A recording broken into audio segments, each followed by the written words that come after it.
ஹல்லேலூயா. தொடர் சீரியஸாக நம்ம சகரியா தீர்க்கதரிசியை குறித்து தியானம் செய்து வருகிறோம். இன்றைக்கு அதிகமாய் நான் உங்களிடத்துல இதை குறித்து கற்றுக் கொடுக்க மாட்டேன். சில காரியங்களை மாத்திரம் பார்த்து கடந்து போகிறோம். ஹல்லேலூயா. இப்பொழுது சகரியாவின் புஸ்தகம் இப்ப 5வது அதிகாரத்துக்கு நேராக உங்கள் வேதத்தை திருப்பிக் கொள்ளுங்கள். ஆதார வசனம் சகரியா 5வது அதிகாரம் வசனம் 1. Book of Zechariah chapter 5 verse 1.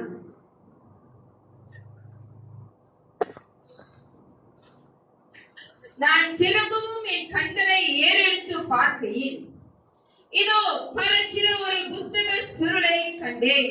ஹல்லேலூயா.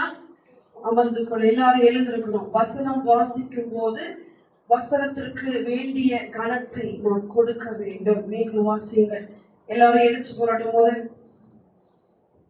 எடுத்துக்கொண்டு ஆமென் என்று சொல்லுங்க. நான் திரும்பவும் என் கண்களை ஏறெடுத்து பார்க்கையில் இதோ பறக்கிற ஒரு புத்தக சுருளை கண்டேன். ஆமென். ஆமென். அமர்ந்து கொள்ளுங்க. சகரியா புஸ்தகத்தை நாம் தியானம் செய்து வருகிறோம். நீங்க இதற்கு முன்பதாக என்னுடைய ஸ்டடீஸ்ல நீங்க வந்திருந்தீங்கன்னா உங்களுக்கு தெரியும். இது எத்தனாவது பாகம்? 5வது பாகம். ஹல்லேலூயா. சகரியா எத்தனை தரிசனங்களை கண்டார்?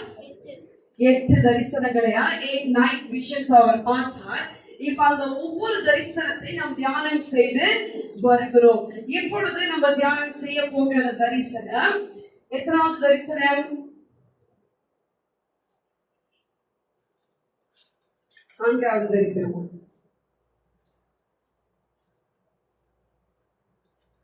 6வது தரிசனம். சாப்டர் 5 நீங்க பாத்தீங்கன்னா அதுல 2 தரிசனங்கள் இருக்குது. அதை நான் வேகமா உங்களுக்கு சொல்லி 8வது தரிசனத்தையும் பார்த்து நம்ம முடிக்க போகிறோம். ஆமென். ஹல்லேலூயா. இதுவரைக்கும் எத்தனை பேருக்கு அந்த தரிசனங்கள் எல்லாம் புரிந்தது? ஏற்கனவே நம்ம கற்றுக்கொண்டது. ஆமென். ஹல்லேலூயா. ஒரே ஒருவர் தான் இருக்கிறாங்க, மற்றவர்கள் வரவில்லை. வந்தீர்கள், புரியவில்லை. புரிந்தது ஆனால் மறந்து விட்டேன். ஆமென். எந்த கேட்டகரின்னு இப்ப தெரியல, ஆனாலும் ஆவியானவர் உங்களுக்கு நினைப்பூட்டுவார். ஆமென். இப்ப சகரியாவின் இந்த 6வது தரிசனமாவது என்ன? இவர் கண்களை ஏறெடுத்து பார்க்கும் போது ஒரு பறக்கிற புத்தக சுருளை காண்கிறார். He saw a flying scroll. எழுதி கொள்ளுங்க. 6வது தரிசனம் பறக்கிற ஒரு புத்தக சுருள். A flying scroll.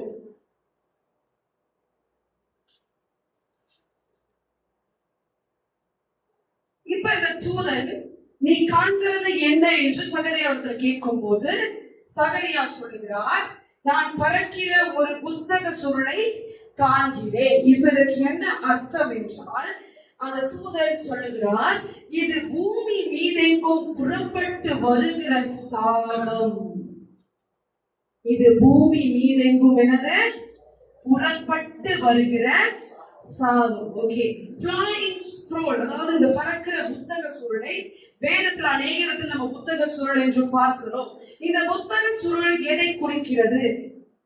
இந்த பறக்கிற புத்தக சுருள் உங்களுக்கு தெரியுமா? சுருள் எப்படி இருக்கும்? முன்னொரு காலத்துல வச்சிருப்பாங்க, இப்பொழுது அது ரொம்ப குறைவு. அப்ப அது எப்படி இருக்கும்னா இப்படி திறக்கிற மாதிரி இருக்கும். 2 பகுதிகளும் அதுக்கு எழுதப்பட்டிருக்கும். ஹல்லேலூயா.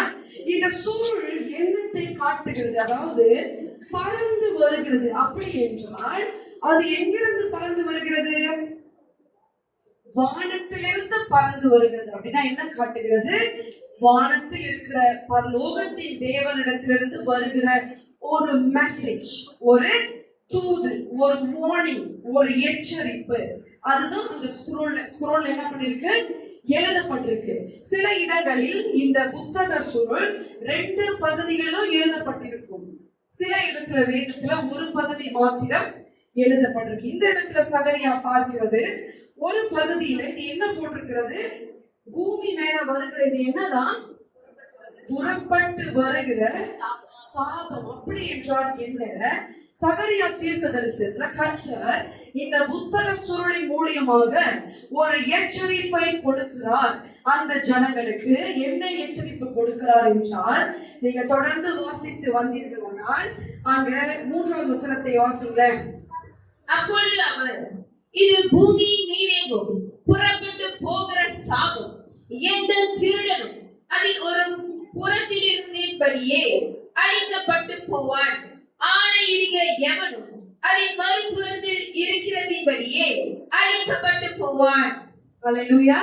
அதாவது இந்த ஸ்க்ரோல்ல 2 மெசேஜஸ் இருக்குது. முதலாவது என்னன்னா, திருடன் அழிக்கப்பட்டு போவான். இரண்டாவது 4வது வசனத்தை படிங்க.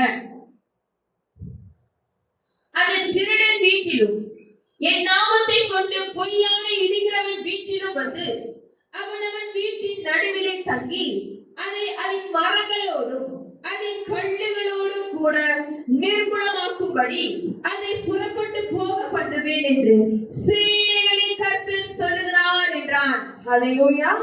என்னத்தை காட்டுகிறது? அந்த இடத்துல மிக முக்கியமான வார்த்தை, உங்க கவனத்தை 4வது வசனத்தை கொண்டு போங்க. என் வீட்டிலும் அது திருடன் வீட்டிலும் என் நாமத்தை கொண்டு பொய் ஆணையிடுகிறவன் வீட்டிலும் வந்து.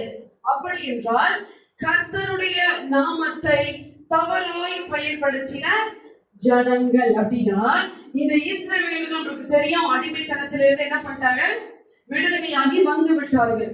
ஆனா வந்து விட்ட அவர்களிடத்துல கர்த்தர் எதிர்பார்த்த ஒரு பரிசுத்தம் இல்லாமல் இருந்தது. கர்த்தர் எதிர்பார்த்த ஒரு மனம் திரும்புதல் இல்லாமல் இருந்தனால இப்ப சகரியா கிட்ட காட்டுறாரு, ஒரு நியாய தீர்ப்பு என்ன பண்ண போது புறப்பட்டு வருகிறது.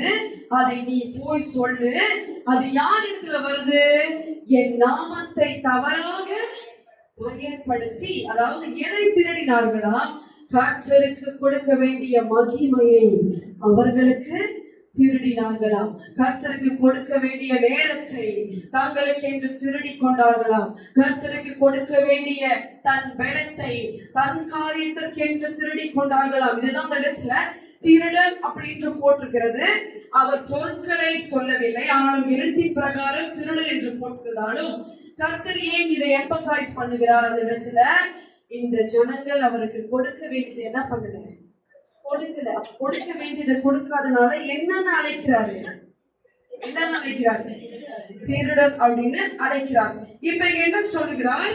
நீ இந்த எச்சரிப்பை அனுப்பு. அதாவது பறக்கிற இந்த புத்தக சுருள் ஒரு நியாய தீர்ப்போடு கடந்து வருகிறது. இது என்னத்தை காட்டுகிறது?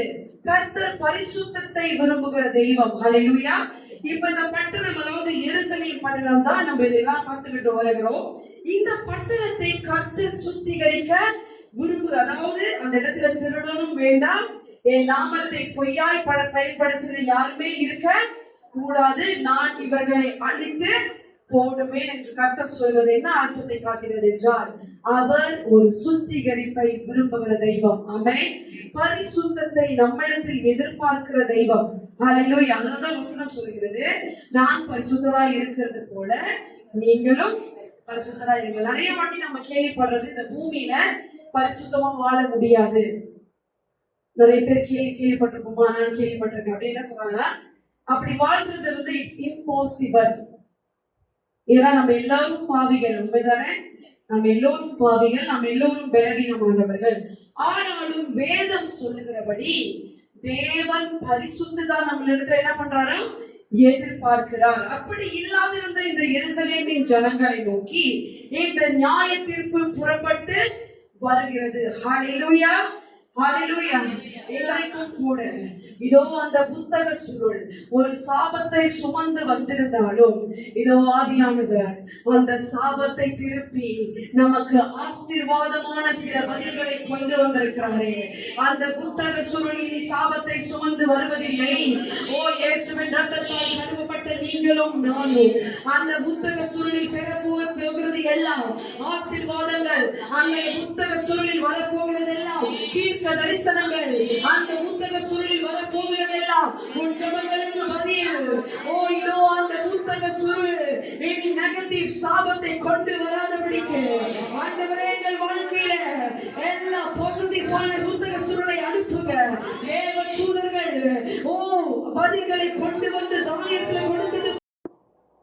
6 மரக்கால் தொடர்ந்து பூமி எங்கும் இதுதான் நம்முடைய கண்ணோக்கம். ஓகே, இப்ப அந்த மரக்காலுக்குள்ள என்ன இருந்தது? வசனம் 7. இதோ ஒரு தாளத்து நிறையான ஈயம் தூக்கி வரப்பட்டது. மரக்காலின் நடுவிலே ஒரு ஸ்திரீ உட்கார்ந்திருந்தாள். ஓகே, அந்த பாஸ்கெட்டுக்குள்ள யார் இருந்ததா? ஒரு ஸ்திரீ. இப்ப இந்த இங்கிலீஷ் நீங்க எழுதணும்னா a woman inside of a basket. இதான் அவருடைய 7வது தரிசனம். இந்த தரிசனம் அதோடு நின்று விடவில்லை. அந்த தூதன் சகரியாவை பார்த்து சொல்லுகிறார், இந்த ஸ்திரீ யாரும்? அக்கிரமக்காரி. இவளுக்கு ஒரு பேர் இருக்கு, அக்கிரமக்காரி. தொடர்ந்து என்ன நடக்குது நீங்க பாத்தீங்கன்னா, வேறு 2 ஸ்திரீகள் அந்த இடத்துல கடந்து வருவார்கள். அவர்களுக்கு என்ன இருக்கும்? செட்டிகள் இருந்தது. வசனம் 9. அப்பொழுது நான் என் கண்களை ஏறெடுத்து இதோ புறப்பட்டு வருகிற 2 ஸ்திரீகளை கண்டேன். அவர்களுக்கு நாரையின் செட்டைகளுக்கு ஒத்த செட்டைகள் இருந்தது. அவர்கள் செட்டைகளில் காற்றிருந்தது. இவர்கள் மரக்காலை பூமிக்கும் வானத்துக்கும் நடுவாய் தூக்கி கொண்டு போனார்கள். இந்த 2 ஸ்திரீகள் இப்ப என்ன பண்றாங்க? அந்த பாஸ்கெட் என்ன பண்றாங்க? தூக்கி கொண்டு போகிறார்கள். ஓகே, இப்ப இவர்கள் எதை காட்டுகிறார்கள் அப்படின்றால், இந்த மரக்காலின் நடுவில் இருக்கிற பெண்ணுடைய பெயர் என்னது? அக்கிரமக்காரி. அப்ப என்னத்தை காட்டுகிறது? அக்கிரமத்தை கர்த்தர் விளக்குகிறார். ஹல்லேலூயா. இப்ப அது எங்க நோக்கி போகிறது? அந்த அதிகாரத்தின் கடைசி வசனத்தை வாசிங்களேன். 11. அதற்கு அவர் சினையார் தேசத்திலே அதற்கு ஒரு வீட்டை கட்டும்படிக்கு அதை கொண்டு போகிறார்கள். அங்கே அது ஸ்தாபிக்கப்பட்டு தன் நிலையிலே வைக்கப்படும் என்றார். ஹல்லேலூயா. இப்ப இங்க போட்டிருக்கிற சினையார் தேசம் என்ற என்ன தேசம்? பாபிலோன் தேசம். பாபிலோன் வேதத்துல படிக்கிறோம், மகா கேடுள்ள ஒரு தேசம். அதுலதான் சகல அருவருப்புகளும் சகல கேடுகளும் உள்ள தேசம். வெளிப்படுத்தின சிஸ்டர்ல வாசித்தீங்கன்னா, அப்ப இங்க என்ன நடக்குது அப்படின்னா, எருசலேமிலே கர்த்தர் அக்கிரமத்தை விலக்கி அதை எங்க போகுது நோக்கி? மகா கேடுள்ள பாபிலோன் இடத்துலதான் அந்த அக்கிரமம் போய் சேருது. அப்படின்னா என்ன அர்த்தம்? நம்மிடத்துல இருக்கிற அக்கிரமங்களை எல்லாம் நீக்கி அவர் நம்முடைய பாவங்களை மன்னித்தார். ஹல்லேலூயா, ஆமென். அதனால்தான் நீங்களும் நானும் ரட்சிக்கப்பட்ட சபையில இருக்கிறோம். ஹல்லேலூயா. அவருடைய ரத்தத்தினால் கழுவப்பட்டோம். ஏனென்றால் ஒரு காலத்துல நம்மிடத்தில் பாவம் இருந்தது, மீறுதல்கள் இருந்தது, அக்கிரமங்கள் இருந்தது. ஆனால் கர்த்தர் அதை எப்படி இந்த பாஸ்கெட் அந்த 2 பெண்கள் தூக்கி கொண்டு போய் வைத்தார்களோ, அதே போல நம்மிடத்தில் இருந்த பாவ கரைகளை அவர் தூக்கி வீசினார். ஹல்லேலூயா. எப்படி வீசினாராம்? வேதத்துல என்ன போட்டிருக்கிறது? பாவத்தை எப்படி நம்மை விட்டு எரிந்து விட்டாராம்? எந்த தூரத்துக்கு? ஆழக்கடலிலே நம்முடைய அக்கிரமங்களை அடக்கி போட்டார். ஹல்லேலூயா. வேற எந்த தூரத்திற்கு நம்முடைய பாவங்களை தூக்கி எறிந்தார்? எஸ், ஹல்லேலூயா. கிழக்குக்கும் மேற்குக்கும் உள்ள தூரப்படி பாவத்தை என்ன பண்ணிட்டாங்க? நம்மள்ட்ட தூக்கி எறிந்து விட்டார். ஹல்லேலூயா. அப்படிதான் இந்த தரிசனத்துல அக்கிரமத்தை எருசலேமிலிருந்து விலக்கி, ஏன் எருசலேமிலிருந்து விலக்குறாரு? எதுக்காக இதெல்லாம் நடக்கணும்? எருசலேம்ல என்ன வரப்போகிறது? யார் வரப்போகிறது? ஹல்லேலூயா. நீங்க சகரியாவை தொடர்ந்து வாசித்தீங்கன்னா, அவர் நம்முடைய ராஜா இயேசு கிறிஸ்துவை குறித்து அதிகமாய் வெளிப்பாடுகளாய் தீர்க்க தரிசனங்களை பேசியிருப்பார். இப்ப இந்த பியூரிஃபிகேஷன், அதாவது இந்த sanctification எதுக்கு நடக்குதுன்னா, இயேசுவை ஒரு நாள் இந்த எருசலேம் பார்க்க போகிறது. ஹல்லேலூயா. அப்படிதான் நீங்களும் நானும் தேவஜனமே ஒரு நாள் அந்த பரிசுத்த தெய்வத்தை பார்க்க போகிறோம். ஒரு நாள் அந்த இயேசு கிறிஸ்துவை சந்திக்க போகிற நமக்குள் இருக்கிற சகல அக்கிரம பாவ கிரியைகளை நீக்கவே அவர் நமக்காய் மரித்து தம்முடைய இரத்தத்தை சிந்தினார் அல்லவா? ஓ, எத்தனை பேர் ஆயத்தமா இருக்கிறீர்கள்? மாரநாதா, மாரநாதா மீண்டும் இறங்கி வருகிறார். அந்த ராஜா குழந்தையாக அல்ல, மீண்டும் அவர் மகா ராஜாவா இந்த பூமிக்கு இறங்கி வருவார். ஓ, நம்முடைய கண்கள் அவரை காணும் அல்லவா? அந்த தெய்வத்தை காணும் அல்லவா? அவரை காண பரிசுத்தத்தினால் ஆயத்தப்படுவோமா? பரிசுத்தத்தின் பரிசுத்த வேதம் சொல்லுது, பரிசுத்தமாய் இருக்கிறவன் இன்னும் பரிசுத்தமாகட்டும், பரிசுத்தமாய் இருக்கிறவன் இன்னும் பரிசுத்தமாகட்டும். ஏனென்றால் ஒரு நாள் அந்த ராஜாவை அன்றைக்கு எருசலேம் கண்டது போல நீங்களும் நானும் பார்க்க போகிறோம். ஹல்லேலூயா, ஹல்லேலூயா. இந்த 2 தரிசனத்துல 5வது அதிகாரம் முடிந்தது. அது தொடர்ந்து கடைசி தரிசனம். கடைசி தரிசனம் சகரியா தீர்க்கதரிசிக்கு வந்தது. என்ன தரிசனம்? 6வது அதிகாரம் வசனம் 1, 2, 3. நான் திரும்பவும் என் கண்களை ஏறெடுத்து இதோ 2 பர்வதங்களின் நடுவாக புறப்பட்டு வருகிற 4 ரதங்களை கண்டேன். அந்த பர்வதங்கள் வெண்கல பர்வதங்களாய் இருந்தன. முதலாம் ரதத்தில் சிவப்பு குதிரைகளும், 2ஆம் ரதத்தில் கருப்பு குதிரைகளும், 3ஆம் ரதத்தில் வெள்ளை குதிரைகளும், 4ஆம் ரதத்தில் புள்ளி புள்ளியான சிவப்பு குதிரைகளும் பூட்டியிருந்தன. ஹல்லேலூயா. எத்தனை குதிரைகள்? 4 குதிரைகள், ரதங்கள் பூட்டி இருக்கிறது. சகரியாவின் 1வது தரிசனம் எத்தனை பேருக்கு ஞாபகம் இருக்கு? முதல்ல உள்ள தரிசனம் எத்தனை குதிரைகள்? 4 குதிரைகள். இந்த முதல் தரிசனமும் 8வது தரிசனமும் ஒத்து போகிற தரிசனங்கள். அது என்னத்தை காட்டுகிறது? இந்த 4 குதிரைகளுடைய ரதங்கள் இறங்கி வந்து தேவனிடத்திலிருந்து அது எதை காட்டுகிறது? தேவனுடைய 4 ஆவிகள். ஹல்லேலூயா. நம்முடைய கர்த்தருக்கு 7 ஆவிகள் உண்டு. ஆமென். இந்த இடத்துல நம்ம பார்க்கிறோம், அவர் எத்தனை ஆவிகள் அனுப்பினாராம்? ஆண்டவராய் இருக்கிற சமூகத்தில் புறப்பட்டு வந்த வானத்தினுடைய 4 ஆவிகள். ஹல்லேலூயா. வானத்திலிருந்து புறப்பட்டு வந்த, எதற்காக புறப்பட்டு வந்தது?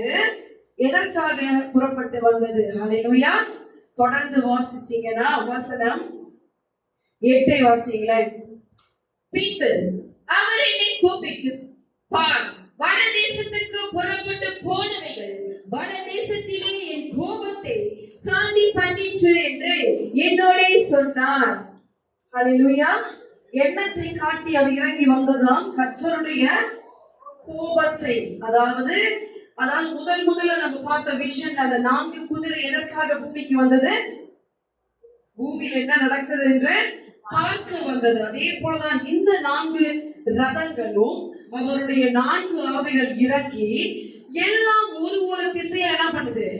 போய் சில குதிரை ஒரு இடத்துல சுற்றி பார்க்கிறது. சில ரதங்கள் அவருடைய ஆவியா இந்த சேரியட் இந்த இடத்துல சொல்லப்படுகிறது. எதை காட்டுது? கர்த்தருடைய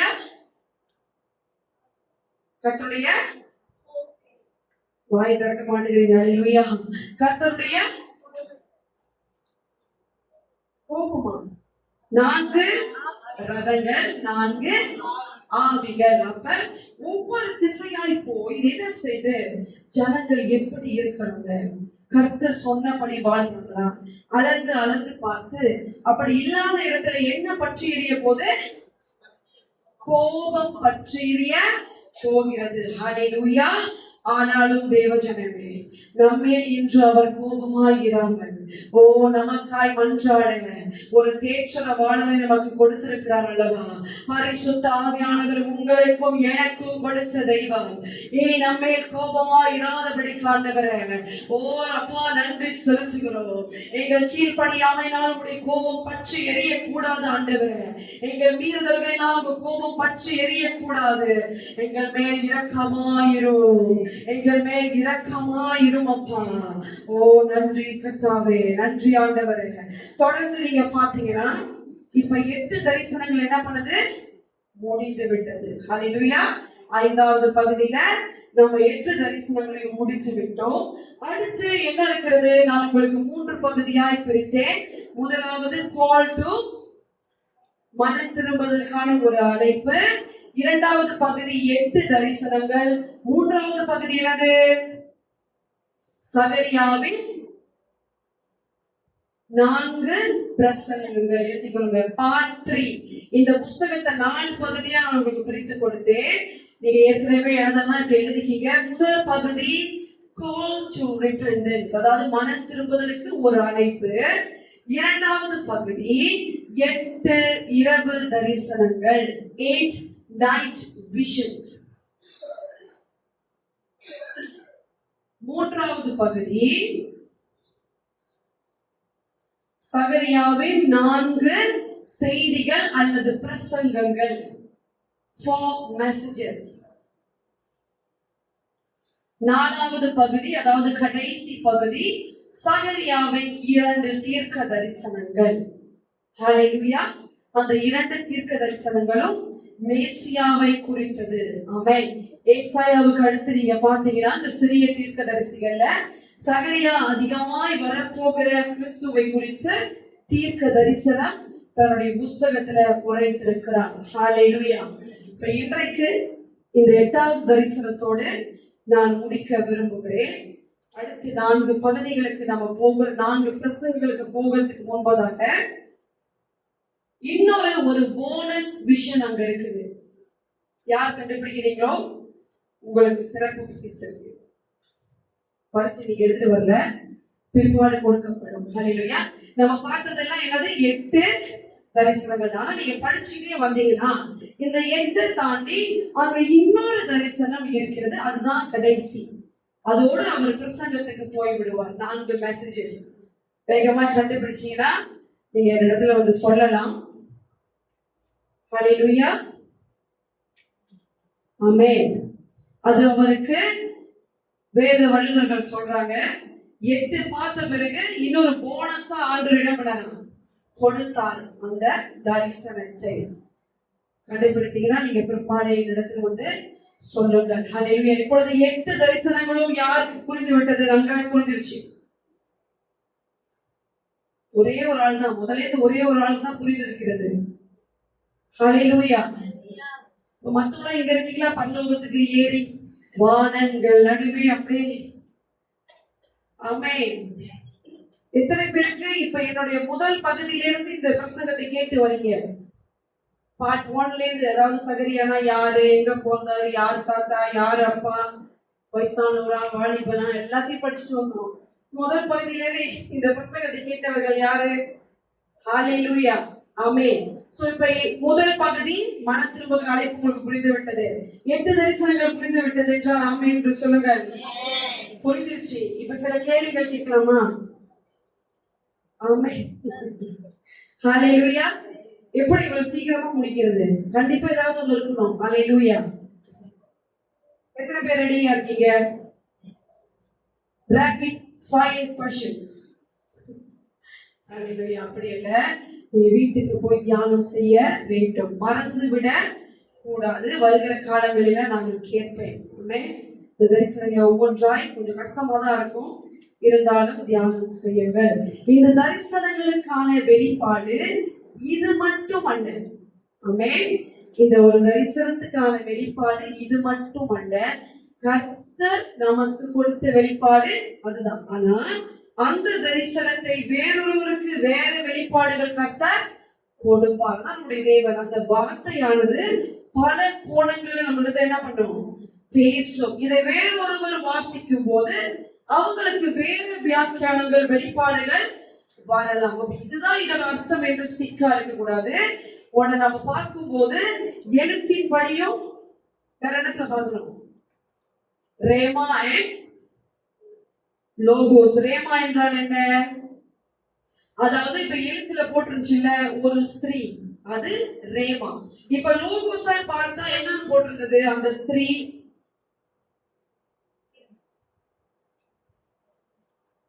அந்த ஸ்திரீ எதை காட்டுகிறது?